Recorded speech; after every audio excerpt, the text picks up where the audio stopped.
Hello. Hello. Yay! I'm so excited to introduce you guys to my lovely boyfriend. Hello. His name is Dirk, D-E-R-K. It took me quite a while to learn how to say it right because as an Australian, I would go to say Dirk, which is very wrong, right? Which is quite wrong. Yeah. How would you but say? You have, in the meantime, you have perfected it. So there's no other person that can pronounce my name better than you. Except for maybe you and your mother. And my parents, maybe. Yeah. So how do you say your name? Dirk. Dirk. Yeah, that's me. So you've just come home from work, and fun fact, that's going to be your last day at the office for a while, right?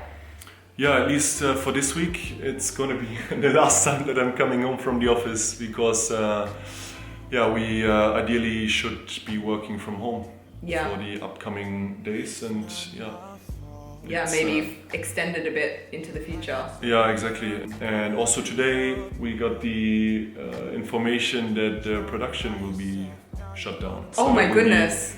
Will be no more producing cars for the next few weeks. Yeah. Wow. But you can still order cars online. So you are you advertising right now? So Amy and I, we met in Beijing in 2018. I was staying there for 3 months and... You met me in the first week, right? Yes, I met her in the first week, so I just arrived in Beijing and then the first thing that happened, I just... I went on Tinder. And I had just downloaded it a few days previously. It was so weird because I had this like overwhelming sense at that period that someone's coming. Somebody from Germany will come over to Beijing. It's exactly, exactly. So I downloaded it. You were one of my first matches. We met up a few days later and worst first date ever? For me at least it was... for me also. It was very different, yeah. I've learned that there is a big cultural difference between, Germans and Australians. I didn't know that would be the case. But it seems... Yeah, we Germans can be weird sometimes. It takes us some time to warm up, I would say. Yeah. Not to offend any other, German male. All I can say in defense of the German males out there, you're like coconuts, right? You're a bit hard on the outside, but it's the first time I've ever had to work to like see that soft center. Us Australians, we wear our hearts on our sleeves, and I think after like 10 minutes of meeting an Australian, you pretty much know what you're gonna get. You pretty much know the vibe of that person, but with you, first 10 minutes of meeting you, I'm like, who is this serious man?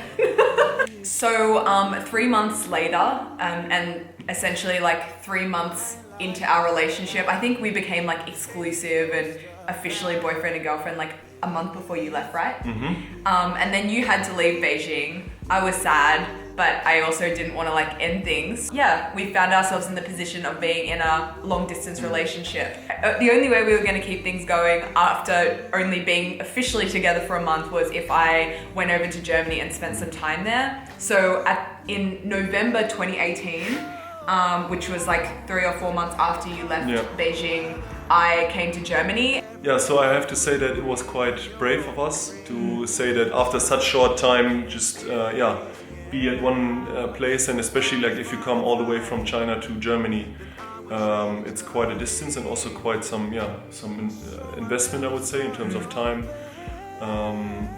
But at the end of the day, it was part of the journey. Thinking back, I maybe would have done it a bit differently. Yeah, me too. But I guess, otherwise we wouldn't be sitting here right now. And so it all worked out at the At the end of the day, it all worked out. Okay, so in terms of how we've been able to keep up this long distance relationship, it's definitely had its challenges.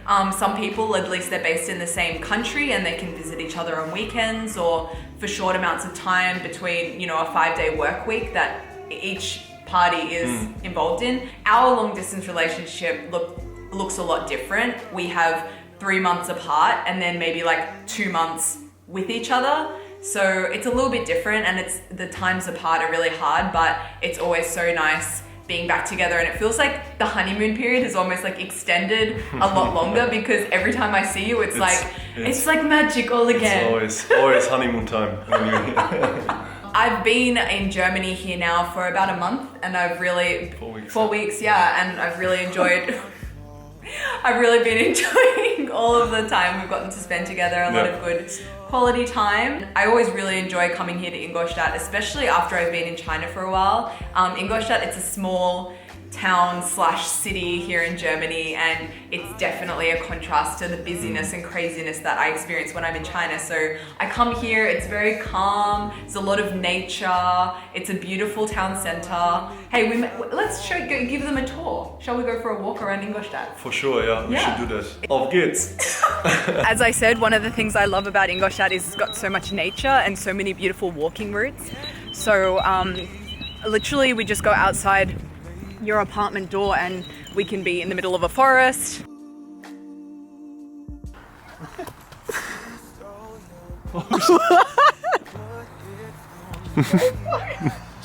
We're just walking on the path now that goes beside the river, and yeah, it's just a general calm place to be. Yeah. Do you think you need a car in Ingolstadt? Like, do you need a car? For Ingolstadt, no, you don't necessarily need a car. I mean, in Ingolstadt, it would be, for convenience reasons. Yeah. But you can easily go places just by bike. Yeah, overall, you don't need a car, but you have to understand that Ingolstadt, that's where the headquarter of Audi is. So a lot of people, even though they might not need one, they have one. Yeah, there are definitely majority Audi cars here in Ingolstadt. I almost think like every time I see a BMW or a Mercedes here, I'm like, you live in Ingolstadt, you should be supporting the local business, Exactly. What we say usually, the car is the Germans' most favorite toy. Because as you guys know, in Germany they're famous for the Autobahn, which is big stretches of highway where there is no speed limit. There's an Autobahn tourism, like people come from like Europe and all over the world to go to Germany and just do one thing, and that is rent a high-speed car and just go on the Autobahn and go unlimited speed. I remember the first time I drove on the Autobahn. It was the first time I came to Germany. We went on a little trip to Zurich, I think it was. Yeah. And not only was it the first time I'm driving on the German Autobahn where there is no speed limit, it's also the first time in my life I'm driving on the other side of the road. In Australia, we drive on the left-hand side of the road. So that was another challenge. And then the third challenge was it was snowing. So it was all a bit of an experience. But yeah, I think I made it to 220 kilometers an hour? Maybe 120.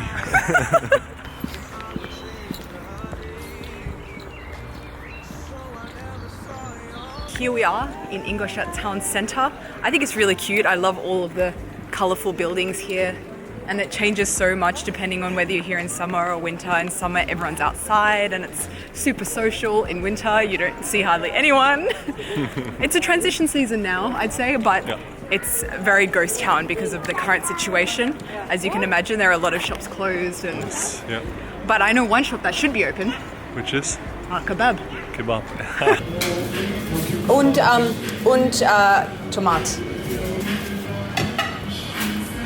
We are at Sultan's. This is one of the local kebab places here in Ingolstadt, and by the way, it's the best one. One thing you need to know about Dirk is that he loves his Döner kebab.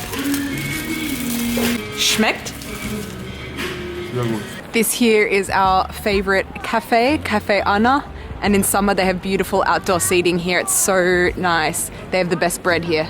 Why do you like Cafe Anna? Because they make the best coffee. Another thing we definitely like to do when I'm here in Germany is make the most of the weekends. And as an Australian, I find the concept of driving 1 or 2 hours and being in another country or even in another big city to be absolutely fascinating. Oh, hello. Where are we? Nuremberg. What's Nuremberg? Yeah, Nuremberg is a city in the Nurembergs. In the Nurembergian region. Nuremberg is a beautiful city. It's about an hour from Ingolstadt and it's the perfect place for a day trip.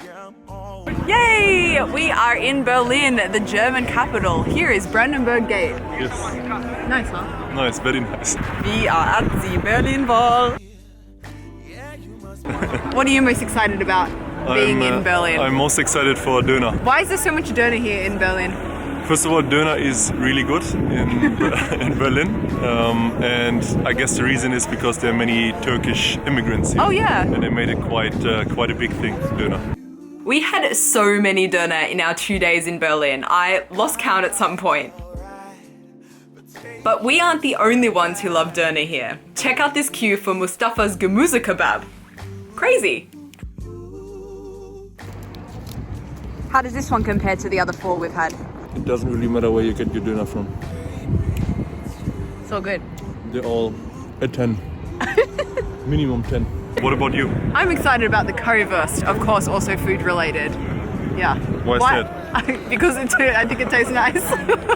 They have the best currywurst here in Berlin, right? Yeah, they do. Yeah, you have to say Berlin is known for currywurst. Berlin is known for currywurst. Berlin. If there's one city in Germany you want to try currywurst in, Berlin. Okay, let's go get some currywurst. Yeah. This here is a currywurst. You can't come to Berlin without having one. It's basically just a sausage with this curry sauce on top. And we're also close to a lot of different countries here as well. Exactly, you have Austria close by, Switzerland, you even have the, on the other side, the French border. Yeah. How do I do this? Yeah. Okay, you do it. You're better at this. So, we're in Strasbourg now. It's we're in Strasbourg and it's right over the border. Yesterday it's been only 3 hours and then from Germany we came to France. Yeah, and now everything is in French. Does it feel weird being so close to Germany and not being able to speak German? Yeah, it does. It somehow feels strange, but on the other hand it's also really nice because that's the concept of the European Union, I guess. Yeah. Within hours you're somewhere else in a completely different country. Definitely since I've started dating you, I've seen a lot of Western Europe. So yes, that is why I'm in Germany so often. That's what I usually do when I come to Germany, and yeah. That's a little bit of an insight into my lifestyle outside of China. Maybe if you're in Germany one day, you'll consider taking a trip to Ingolstadt. Yeah. You know, very underrated place. So in terms of the next few weeks and the next few months, I have a flight booked back to Australia for a month from now, in halfway through April. So that's the plan, but things keep changing every day. So I don't know whether I'm gonna have to go home earlier, whether I'm gonna be stuck in Germany for a lot longer. So yeah, I'm just trying not to get too stressed about what might happen and just try to enjoy the time that I have here now. I hope that you've enjoyed this video. I'm really happy to introduce my life here, and yeah, I will see you next time. Don't forget to subscribe, leave a comment, and This is the best. Bye.